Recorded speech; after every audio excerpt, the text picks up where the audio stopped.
அனைவருக்கும் வணக்கங்க. நான் நந்தீஸ்வர அஸ்ட்ராலஜிலேருந்து பேசுகிறேங்க. இப்போ பாடம் 8வது பாடம் போகுதுங்க. இப்போ மொத்தம் வந்து கிரகங்கள் 9 கிரகங்கள், சாயா கிரகங்கள் 2ங்க, கிரகங்கள் 7, மொத்தம் 9 கிரகங்கள் இருக்குது. சாயா கிரகங்கள்னால் நிழல் கிரகங்கள்னு பேருங்க. இவங்களும் ஆப்போசிட்டில் சுற்றி வருவாங்க.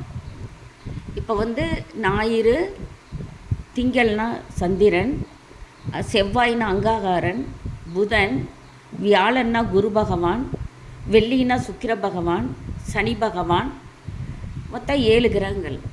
7 கிரகங்களோடங்க ராகு கேது இரண்டும் சாயா கிரகம், நிழல் கிரகங்கள்னு பேருங்க. மொத்தம் 9 கிரகங்கள் பற்றி நான் காரகத்தத்துவம் எழுதிட்டுருக்கேன். இதில் நிறைய வியூஸ் போகலைங்க. ஏன்னா அவங்க வந்து இது ஏனோ தானோன்னு பாடம் அப்படின்னு நினச்சிட்ருக்காங்க. இதெல்லாம் முக்கியமானதுங்க. முக்கியமானதான் நான் டவுன்லோட் பண்ணுவேன். நான் அப்போ வந்துங்க 12 பாவகத்துலேயும் ராகு கேது இல்லாத ஏதாவது ஜாதகம் இருக்குங்களா? ராகு கேது இருக்கும், 9 ஞாயிறு இருக்கும், ஞாயிறுனா சூரியன் இருக்கும், திங்கள்னா சந்திரன் இருக்கும், அங்காகாரன்னா செவ்வாய் இருக்கும், புதன் இருக்கும், வியாழன்னா குரு இருக்கும், வெள்ளினா சுக்கிர பகவான் இருக்கும், சனி பகவான் இருக்கும், ராகு கேது பகவான் ஒவ்வொரு ஜாதகத்திலும் இருக்குங்க. இப்போ இந்த 9 கிரகங்களினுடைய தொழில்கள் என்னென்ன, அதோடைய தத்துவங்கள் என்ன, காரக தத்துவங்கள் என்னன்னு தெரிஞ்சுக்கிட்டால் தானுங்க நீங்கள் எந்த இடத்துல அது இருக்குது, அது என்னென்ன இது பண்ணும் அப்படின்லாம் தெரிஞ்சுக்குவீங்க. இப்போ இது வந்து முக்கியமான இது இல்லைன்னா நான் போடவே மாட்டேங்க. அதனால் இதை வந்து நீங்கள் டவுன்லோடு பண்ணி வச்சுக்கோங்க, தெரிஞ்சு வச்சுக்கோங்க. இப்போ வந்து நான் ராகு பகவான், ராகு ஒவ்வொரு வீட்லேங்க 1.5 வருஷம் இருப்பார். ஆப்போசிட்டில் கேது இருப்பார். சமசப்த பார்வையாக இருப்பாங்க. ராகுவும் கேதுவும் சமசப்த பார்வையாக இருப்பாங்க. ஆப்போசிட்டில் இருப்பாங்க. சரி, ராகு இருக்கிற வீட்டில் கேது இருக்க மாட்டார், கேது இருக்கிற வீட்டில் ராகு இருக்க மாட்டார். ஆனால் எல்லாம் மற்ற 7 கிரகங்களும் எப்பயும் போல் வளம் இருந்து இடம், இது இடம் இருந்து வளம் இருந்து இடப்புறமாக சுற்றி வருவாங்க, இது இடம் இருந்து வளமாக சுற்றி வருவாங்க. இந்த 2 கிரகங்களும் ஒவ்வொரு வீட்டுக்கும் 1.5 வருஷம். சனி பகவான் மட்டும் 2 வருடங்கள் இருப்பார். இப்போ இது கோச்சார பலனுக்கு முக்கியமான கிரகங்கள் வந்துங்க சனி பகவான், குரு பகவான், ராகு கேது பகவான் தான் எடுப்பாங்க. மற்றதெல்லாங்க கோச்சாரத்தில் வந்துங்க சூரியன் 1 மாதத்துக்கு ஒரு வீடு தாவிட்டு போயிடுவார், செவ்வாய் 1.5 மாதங்க, புதன் 1 மாதங்க, சந்திரன் 2.5 நாளுக்குங்க, இப்படி தான் போவாங்க. ஆனால் புதன் கூட 1 மாதம்தான் இருப்பார். ஆனால் ராகு ஒவ்வொரு வீட்லேயும் 1.5 வருஷம் இருப்பார், கேது 1.5 வருஷம் இருப்பார், சனி 2.5 வருஷம் இருப்பார், குரு பகவான் 1 வருஷம் இருப்பார். இதெல்லாம் முக்கியமான கிரகங்கள். ராகு கேது 5ஆம் இடத்துல ராகு இருந்தால் தோஷம்வாங்க, மாங்கல்யத்தில் ராகு இருந்தால் தோஷம்வாங்க. இந்த மாதிரி இங்கே முக்கியமான இடத்துல எல்லாம் ராகு பகவான் இருந்தால் தோஷம்வாங்க. ராகுவை போல் கொடுப்பார் இல்லை, கேதுவை போல் கெடுப்பார் இல்லை அப்படின்னு சொல்லுவாங்க. அதனால் இங்கே இந்த காரக தத்துவங்களை நல்ல தொழில் காரக தத்துவம்லாம் தெரிஞ்சு வச்சுக்கோங்க. சரி, இந்த ராகுனாங்க தாத்தாவை குறிக்கிங்க. அப்பாவுடைய அப்பா தாத்தாவை குறிக்கிங்க. ஒரு இடத்துல வந்து ராகு இருந்தனா அது தாத்தான்னு அர்த்தம் வச்சுக்கோங்க. சரி, தகப்பன் வழிபாட்டன், குடை, பாம்பு, விளையாட்டு மைதானங்க, உலர்ந்த தோல், பிளாஸ்டிக்கு, இந்த பர்ஸெல்லாம் பிளாஸ்டிக்குங்க. ராகு பகவான் யாருமே தெரிஞ்சுங்க பர்ஸில் பணம் போட்டு வைக்க மாட்டாங்க. ராகு பகவான் அது பர்ஸில் பணம் போட்டு வச்சா தங்காதுங்க. மஞ்சள் சுருக்கு பையில் போட்டு வைங்க, தங்கும். இரும்பு பெட்டி சனி எல்லாம் பீரோவில் வச்சு பூட்டாதீங்க. இரும்பு மரப்பெட்டியில் போட்டு வைக்கணும். பணம் நகை இல்லைங்க மரப்பெட்டியில் போட்டு வைக்கணும். பழைய காலத்தில் இல்லைங்க இரும்பு பீரோ வந்துங்க தண்டவாளப்பெட்டி இருந்தாலுமே மரபீரோவில் தாங்க வச்சாங்க. முன்னோர்கள்லாம் அதெல்லாம் தெரிஞ்சு வச்சுருந்தாங்க. நாமெல்லாம் புது நாகரீகத்துலேங்க இரும்பில் கொண்டு வைக்கிறோம். இரும்பு என்னங்க சனி பகவான். அது தங்கம் சேருங்களா? சேராது. பணம் சேருமா? சேராது. மஞ்சள் சுருக்கு பையில் போட்டு வைங்க, மண் சொப்பில் போட்டு வைங்க. மஞ்சள் சுருக்கு பையில் போட்டு சொப்பில் போட்டு பீரோவில் வைங்க, செல்வம் கொளிக்கும். இதெல்லாம் முக்கியமான பாயிண்டெல்லாம் அப்பப்போ தருவேங்க, டிப்ஸாக கொடுப்பேன். நீங்கள் வந்து அப்பப்போ எல்லாம் ஃபுல் வீடியோ பாருங்கள், உபயோகமாக இருக்கும். ஒரு வீடியோ பார்த்திங்கன்னா ஒரு கருத்தாவது உங்களுக்கு உபயோகமாக இருக்கும். வாழ்நாளில் கடைபிடிக்கிற மாதிரி ஒரு கருத்து இருக்குங்க. சரிங்க, பர்ஸில் வந்து இனிமேல் பணம் போட்டு வச்சிடாதீங்க. அது ராகு. புரியுதுங்களா? சரி.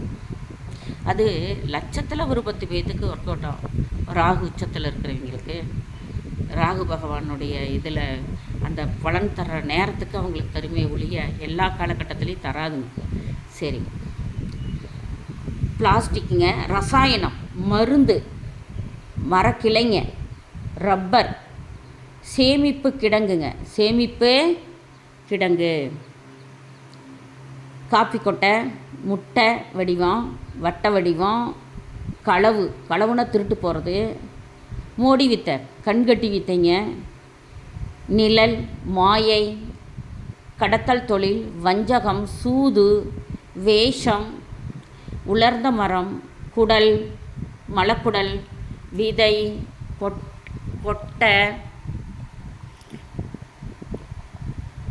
இருட்டு, சக்கரம், விதவை, லஞ்சம்,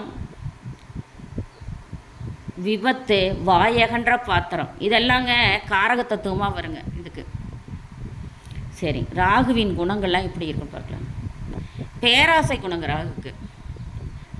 ராகு தசை நடக்கிறவங்களாம் பேராசைப்பட்டுக்கிட்டு தான் இருப்பாங்க. சினம், கடும் பற்று, களவு, திருட்டு, பொய் பேசுதல், சூதுவாது, வஞ்சம், முறையற்ற பால் கவர்ச்சி, ஏமாற்றுதல், ஒருத்தர் அலட்சியப்படுத்திட்டு போகிறதுங்க, இதெல்லாம் ராகுவின் குணங்கள். ராகுதசை நடந்தால் இதெல்லாம் பண்ணுவானுங்க. ராகுதசா ராகு புத்தியெல்லாம் நடந்தால் இது மாதிரியெல்லாம் வரும். ராகுவின் தொழில்கள்லாம் ராகு வந்து லக்னத்தில் அமைஞ்சுங்க 10ஆம் இடத்துல ஜாதகம் இருக்குது. 10ஆம் இடத்துல ராகு இருந்ததுன்னா ரசாயன பொருள்கள் விற்பனை செய்யலாங்க, பாம்பு பண்ண வைக்கலாம், பாம்பாட்டி வேலை செய்யலாம், சினிமா தொழில் செய்யலாம், அடிமை தொழில் செய்யலாம், ஏமாற்றி பிழைத்தல் வேண்டாங்க. புலனாய்வு உளவுத்துறை, ஒற்றப்பணி, பழைய பொருட்கள் வியாபாரம், பழைய இரும்பு பொருட்கள்லாம் வாங்கி விற்கிறதுங்க, போதைப் பொருள்கள் விற்பனை, அதுவும் வேண்டாங்க. நம்மளுக்கு பணங்காசு இதெல்லாம் இது மூலிமா வேண்டாங்க. அப்புறம் விஷம் மருந்து விற்பனை, இதுவும் வேண்டாங்க. வெடிகுண்டு செய்தல், கள்ளக்கடத்தலுங்க. பாருங்கள் ராகு தொழிலெல்லாம் பாருங்கள் ஆப்போசிட்டாக வருது பாருங்கள். அதாங்க ராகு தசை ராகு புத்திங்கிறாங்களங்க, இதெல்லாம் தான் வருது. திருட்டு தொழில், சட்டத்துக்கு புறம்பான தொழில்கள் எல்லாம் ராகு பகவான் வந்து செய்ய வைப்பார். ஏவல், பில்லி, சூனியம், துஷ்ட சக்தி பிரயோகம் செய்தல், துஷ்ட சக்தி வச்சுங்க அதை மாதிரி லாபம் சம்பாதிக்கிறது, விபச்சாரம் செய்தல், இது எல்லாமே ராகு பகவான் செஞ்சுடுவார். அதனாலங்க ராகு பகவான் ராகு தசால ராகு புத்தி நடந்தாவோ ராகு தசை நடந்தால் திருப்பாம்புரம் போங்க, போய் ஒரு அர்ச்சனை பண்ணிட்டு வாங்க, அந்த திருத்தலத்தில் போய் மிதிச்சிட்டு வாங்க. திருப்பாம்புரம் வந்துங்க இரண்டுமே ராகு கேது இணைந்துங்க ஓர் உடலாக. அதில் வந்து நான் போட்டிருக்கேன் அனைத்து தோஷங்களுக்கும் ஒரு கோவில்னு போட்டிருக்கேன் பாருங்கள், ஒரு பதிவிட்டிருக்கேன் நந்திகேஸ்வரால், அதில் படித்து பாருங்கள். வழி, மார்க்கம், அட்ரஸ்ஸு, எல்லாமே கொடுத்துருக்கேங்க, போயிட்டு வாங்க. அது வந்து நல்லதை மட்டும் செய்யுங்க. ராகுவும் நல்லதை செய்வார், நல்லதே நினைப்புங்க. நீங்கள் இதை வந்து ஷேர் பண்ணுங்கள், சப்ஸ்கிரைப் பண்ணுங்கள்.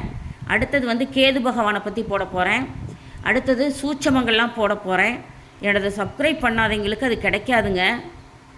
சப்ஸ்கிரைப் பண்ணுங்கள், லைக் பண்ணுங்கள், ஷேர் பண்ணுங்கள், எல்லோரும் தெரிஞ்சுக்கிட்டோம். நீங்கள் தெரிஞ்ச விஷயங்கள் அனைத்தும் அந்த வந்து திருப்பாம்புரம் போனிட்டு வந்தீங்கன்னா உங்களுக்கு வந்து முழுவதுமாகவே தீர்ந்து விடுங்க. உங்களுக்கு பிடித்த ராகு தோஷங்கள், கேது தோஷங்கள், மாங்கல்ய தோஷங்கள், இந்த மாதிரிங்க புணர்வு தோஷத்தை கூடங்க இது பண்ணுதுங்கிறாங்க. ஆனால் புணர்வு தோஷத்துக்கு மெயினாக வந்துங்க இரும்பு சட்டி தானம் கொடுக்கணுங்க, தயிர் சாதம் கொடுக்கணும், அன்னதானம், பழைய சோறு சாப்பிட்ணுங்க. காலையில் வெறும் வயிற்றில் பழைய சோத்து கஞ்சி குடிக்கணும். அப்போ புணர்வு தோஷம், ஒரு வீட்டில் சனியும் சந்திரனும் இருந்தால் புணர்வு தோஷங்க. சமசத்து பார்வையாக இருந்தாலும் புணர்வு தோஷங்க. அதுக்கு தனியாக விளக்கம் கொடுத்துருக்கேங்க, ஒரு பதிவிட்டிருக்கேன். எல்லாம் பாருங்கள், உங்களுக்கு வாழ்க்கைக்கு உபயோகமாக இருக்கும். எல்லாம் இருக்குது, எனக்கு ஒன்றுமே நடக்கலை, எல்லாமே இருக்குது, ஏன் எனக்கு கஷ்டத்தை கொடுக்குற அப்படின்னு இருக்கிறவங்களுக்கெல்லாம் ஏதாவது ஒரு ஜாதகத்தில் ஏதாவது ஒரு இடத்துல வந்துங்க புணர்வு தோஷம் இருக்கும், ராகு இது தோஷங்கள் இருக்கும், ஏதாவது ஒன்று இருக்குங்க. தோஷங்கள் வந்து ஒரு ஜாதகத்தில் இல்லாமல் அவங்களுக்கு கஷ்டங்கள் வந்து வராது, தேவையில்லாத வராதுங்க. அதே மாதிரிங்க யோகத்தில் வந்துங்க ரொம்ப கஷ்டப்படுற யோகம் வந்துங்க 17வது வியதி பாதம், வைதிருதி பாதம், 27வது இதெல்லாம் வந்தால் ரொம்ப கஷ்டத்தை கொடுக்குங்க. அதனாலங்க நீங்கள் நீங்கள் நான் சொல்கிற மாதிரிங்க அந்த அந்த கோவிலுக்கு போயிட்டு வந்தீங்கன்னா ரொம்ப புண்ணியமாக இருக்குங்க. அந்த குழந்தைகளுக்கு சுபிட்சம் பெற்று திருமண தடைகள் நீங்கி புத்திரபாக்கியம் இல்லாதவங்களுக்கு எல்லாத்துக்குமே இங்கே திருப்பாம்புரம் ரொம்ப உகர்ந்த கோவிலாக திருத்தலமாக வழிபடுறாங்க. பாருங்கள், ராகு பகவானுக்கு அந்த கோவில் விசேஷமாக காளகஸ்தி போகிறாங்க, ஒரு சிலர் திருநாகேஸ்வரம் போகிறாங்க, கேதுக்கு கீழ்பெரும்பள்ளம் போகிறாங்க. அனைத்துலேயும் எல்லா கோவிலையும் போயிட்டு வந்த பாக்கியத்தை வந்துங்க திருப்பாம்புரம் தருங்க. போய் பாருங்கள், எல்லாத்துக்கும் பயனடைங்க. உங்கள் குழந்தைகளுக்கு இருக்க தோஷத்தை வெற்றிகரமாக நீக்குங்க. ராகு திசை கேது தசை நடக்கிறவங்க ராகு பகவானையும் கேது பகவானையும் போய் வணங்கிட்டு வாங்க. நன்றி. சுபங்க.